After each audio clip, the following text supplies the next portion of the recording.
number 137, applying the simple interest formula.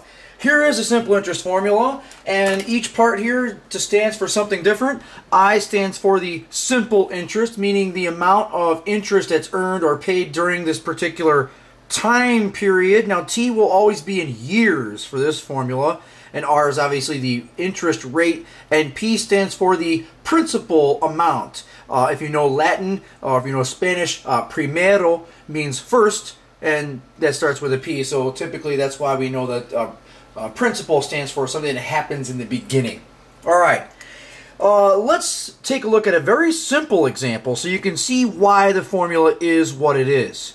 Alright, now if you borrow $10,000 at 9%, we all know that would be $900 of interest. Okay, so therefore what we're going to do here, this is the reason the formula is what it is. You're taking $10,000 at 9%, which creates the $900. Then we're going to multiply it by 3 years to get $2,700. So I just wanted to show you an example that's very easy, and it gives us an opportunity to see why the formula is what it is. Now let's get involved in some more difficult problems, I suppose. How much interest would one pay if one borrows $2,400 at 3.5% interest for 30 months? Okay, this can be applied. Now remember we said in the beginning that T stands for the number of years. So we do have to take that into consideration. You can probably see what someone might do to make a mistake in this problem. They might just plug the 30 in for time and forget the fact that they need to consider that we're talking about T being in years. So $2,400 is the principal amount. 3.5% is 0.035. Just to remind us what the definition of percent is, like for example 7%, the definition of it is 7 out of 100. And then if you were to write this as 7/100ths, it would be 0.07. Okay, 7/100ths, 7/100ths. Okay, that's how that works. So therefore, the pattern is to move the decimal over 2 places. It started here, it ends up over here, so 0.035. 30 months is what? 30 months is 2.5 years. That's why we do 2.5 for time. Okay?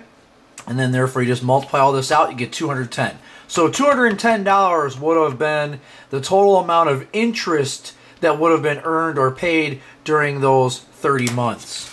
Alright, next one. If $375 was paid in simple interest for borrowing $5,000 over the course of 11 months, then what was the interest rate? Okay, here's an interesting problem. What we would do is we would start off with the fact that we borrowed $5,000.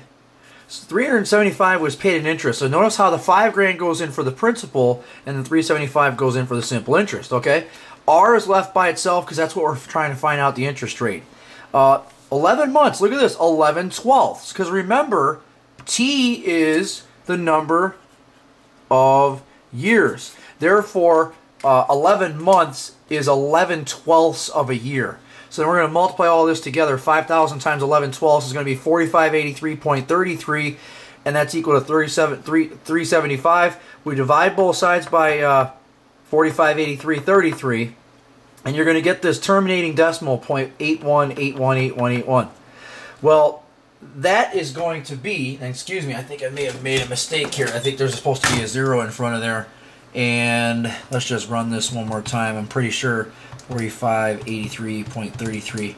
Yeah, I missed a 0, so it's actually going to be 0.0. There we go. 0.081818118. Okay, so then when you move the decimal place over 2 places, it takes us to 8.18% because they ask us to round. Oh, they don't even tell us how to round, okay? So we would have been able to choose either 8.18% or 8.2% or maybe to the nearest percent, 8%. Any of these answers would have been fine. It just depends on how they would have asked us to round.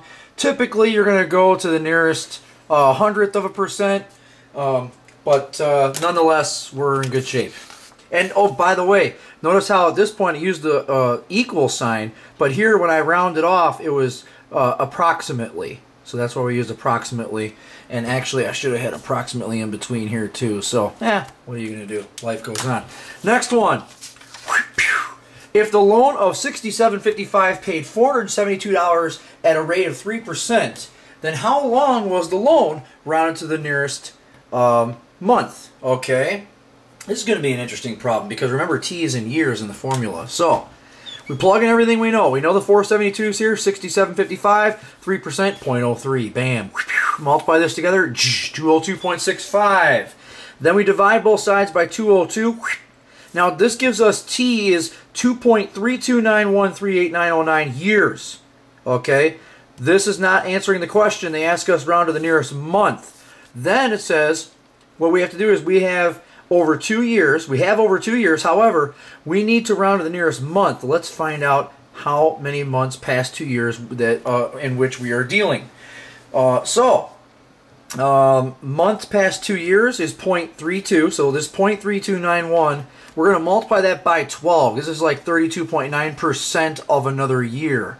So that's why we're multiplying this. We're treating this like as a percent almost, multiplying by 12. You get 3.95 months. Okay? Therefore, those 4 months are going to be added into the 2 years. How much is 2 years? 24 months. Bam, plus the 4, 28 months. All right? So that's the deal here. Any questions or concerns, send me an email. And, of course, good times.